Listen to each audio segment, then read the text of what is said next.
बनाने के लिए लोगों के व्यक्तिगत स्वार्थ आड़े आते रहेंगे। सुरक्षा के लिए कार्य करने के लिए जो ठोस और सुदृढ़ कदम उठाने चाहिए वह उठाने में बाधा होगी, और वैसे ही बाधा होगी जैसे 2017 के पहले प्रदेश के अंदर हम सब देख रहे थे।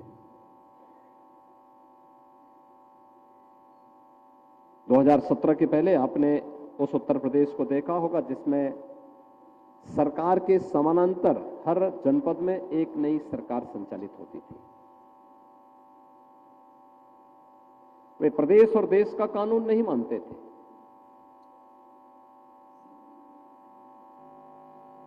उन पर देश के किसी संवैधानिक सत्ता का प्रोटोकॉल का उल्लंघन उनके लिए चुटकी भरा खेल था। संसाधनों पर लूट खसोट करना उनका विशेष अधिकार हो गया था। उन्होंने अपना जन्मसिद्ध अधिकार मान लिया था।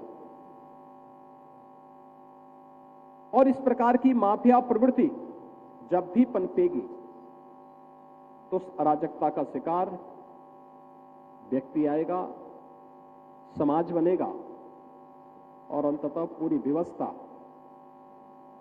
उससे पथभ्रष्ट होगी और लोगों के सामने पहचान का संकट खड़ा होगा।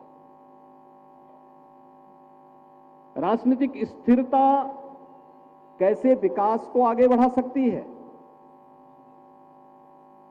उत्तर प्रदेश उसका एक उदाहरण आपके सामने है।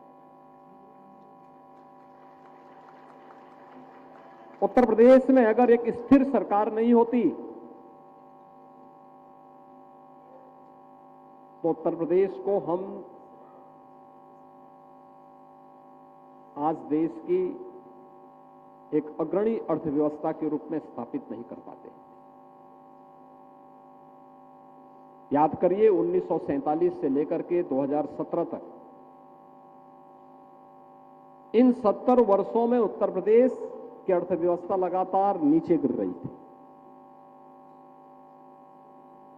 जब ये देश आजाद हुआ था उत्तर प्रदेश की प्रति व्यक्ति आय राष्ट्रीय औसत के बराबर थी। उत्तर प्रदेश देश की सबसे बड़ी अर्थव्यवस्था के रूप में जाना जाता था। लेकिन 2017 तक आते आते उत्तर प्रदेश देश की 7वीं अर्थव्यवस्था रह गया। और स्थिरता का आलम यह था कि उत्तर प्रदेश के अंदर कब कौन सरकार पलट जाए, कब आ जाए, कोई भरोसा नहीं था। कब कौन पलटी मार जाए ये भी भरोसा नहीं था। और हर जनपद में एक बड़ा माफिया पैदा करके उसको वहां पर लूट खसोट करने, अराजकता पैदा करने, गुंडागिर्दी करने की पूरी स्वतंत्रता दे दी गई थी। ये राजनीतिक अस्थिरता और बार बार चुनावों का दुष्परिणाम है जिसमें ये माफिया राज पनपा है। प्रदेश के संसाधनों में लूट खसोट हुई है, अराजकता फैली है, विकास बाधित हुआ है, हर एक क्षेत्र में विकास बाधित हुआ है। और उत्तर प्रदेश वासियों के सामने पहचान का संकट खड़ा हुआ। जो उत्तर प्रदेश के साथ हुआ था वही देश के साथ भी हुआ था। 2014 के पहले देश के सामने पहचान का संकट खड़ा हो गया था। दुनिया के अंदर विश्वास का संकट, देश के अंदर विश्वास का संकट, दुनिया के अंदर पहचान का संकट। और यह लगातार जो अस्थिरता, जब भी राजनीतिक अस्थिरता का दौर चलता है उसका खामियाजा देश की अर्थव्यवस्था को भुगतना पड़ता है। इंफ्रास्ट्रक्चर कितना कमजोर था, कितना कमजोर था, कोई कल्पना ही नहीं कर सकता था। देश के अंदर वर्ल्ड क्लास इंफ्रास्ट्रक्चर कनेक्टिविटी में हो, यह तब संभव हो पाया जब सरदेव अटल बिहारी वाजपेयी देश के प्रधानमंत्री बने।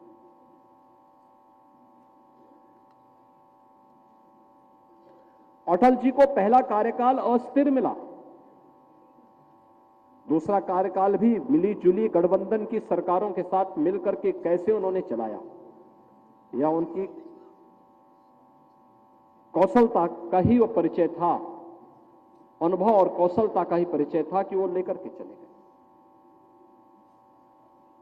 लेकिन जिस राजनीतिक अस्थिरता के दौर से देश को गुजरना पड़ा, आखिर उसका खामियाजा देश के सामने पहचान का संकट के रूप में और देश के अंदर व्यापक अविश्वास के रूप में सरकारों को भी और देशवासियों को भी भुगतना पड़ा था।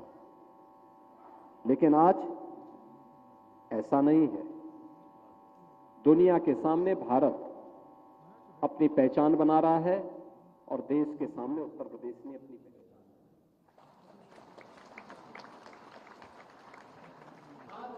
दुनिया की जो देश 1947 से लेकर 2014 तक दुनिया की 11वीं अर्थव्यवस्था बन पाया था, मात्र 10 वर्ष में वह भारत आज दुनिया की 5वीं बड़ी अर्थव्यवस्था है और अगले 2 वर्ष में वह दुनिया की 3री बड़ी अर्थव्यवस्था है।